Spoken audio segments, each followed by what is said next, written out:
Paula. I was diagnosed with breast cancer February 2016. And I had my surgery, a mastectomy on my right breast, July 2016. I did not have to have chemo, but I had to take chemo medicine. And I had to have radiation for 33 ooh, weeks. Was it weeks? 33 days, which was a couple of weeks. Yes. And in taking the radiation, they used the laser. And on my left breast, I had a lump on my left breast, so they didn't do a mastectomy on my left breast. So the chemo medicine was for my overall health, and the radiation was for my left breast for the lump that was taken there, and there was a bit of cancer there. And in doing so, they hit the edge of my heart with the laser. And man, I want to tell you, that hurt. And I kept telling them, I feel it, I feel it, I feel it. But they kept saying, there's no way I could. They hit my heart, anything, and I could not feel it, but I felt it. So I got all my stuff. I was all my stuff together, and by the time I left there, I was just sick, just totally sick. I thought I was not going to make it. And I made my way to Kaiser right after that. And by the time I got there, I was just sick as a dog. And so they ran an EKG, and lo and behold, they had hit my heart with the laser. And after that, my heart rate went down to 25%. And at the time, it should have been at least 50% or 55%.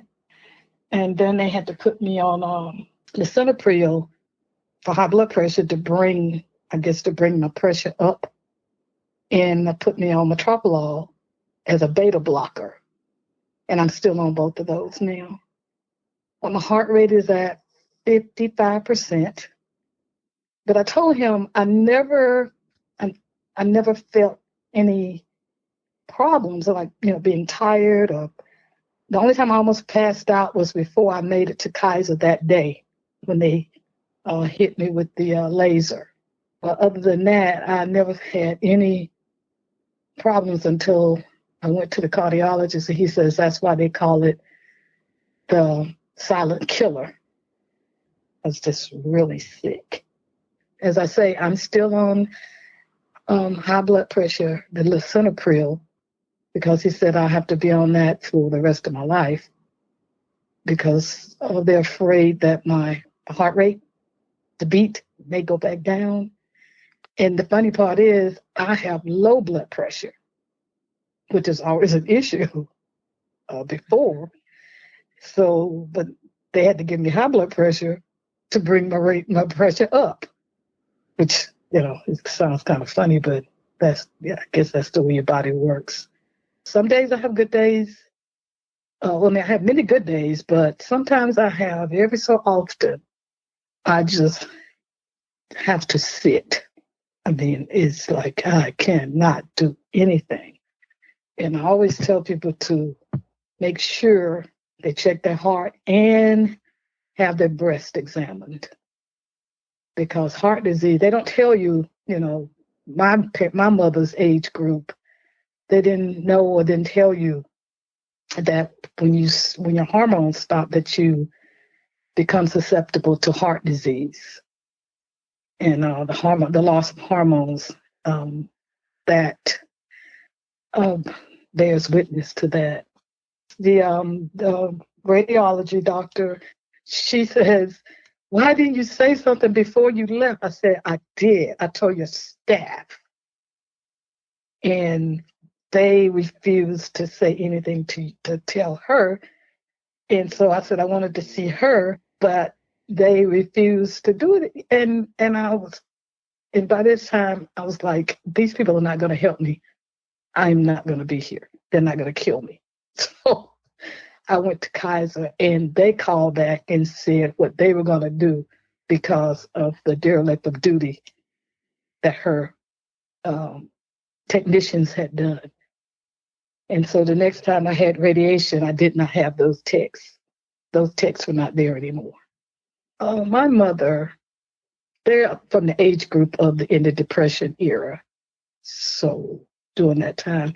And so it's always the herbs and not necessarily going to the doctor all the time, because many times it was just using herbs and then going to the doctor every so often. My mother was diagnosed with breast cancer in 1993, and she had a mastectomy. The doctor said, we have to do a mastectomy. And then 9 months later, he said, you know what? We may not should have taken your breast. And I don't think she ever recovered from that. But in talking to them about heart disease, they would say, oh, the heart gave out. And they were using all these herbs and going to the doctor after to supplement the herbs. My thing is, when I would go to the doctor with my older parents and the older cousins or something, because they had no one to take them, I would always watch and tell them, just because they're older and Black does not mean they're dumb or stupid. And you would treat them with respect. I've had to literally curse out technicians and doctors because they don't listen to us. And they still have that adage that, oh, Black people don't feel pain. That's a lie. That is a lie. And I do get angry about that. So if I go off on a tangent, I'm sorry. I was furious last year with my doctor when I had COVID. I had a blood clot in my lung. And I was coughing, I couldn't breathe. And they said, if we don't clear this out, we're going to have to send you to St. Joseph.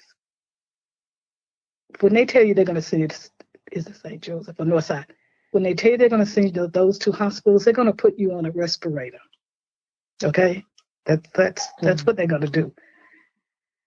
I tell people that when they put you on a respirator, it's traumatic because, number one, it's damaging to when they put it down, that's damaging.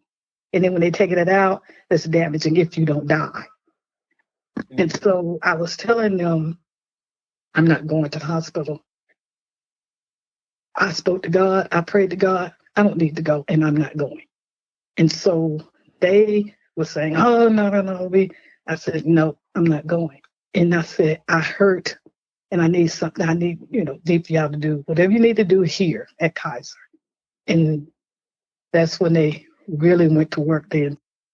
And so that's my thing with the medical profession. And I tell people, you need to know your body. You need to understand your body and understand what's going on and the history of your family medical situations. Some people, if their heart is too weak, they have to give up things. And that's when the mental health comes in.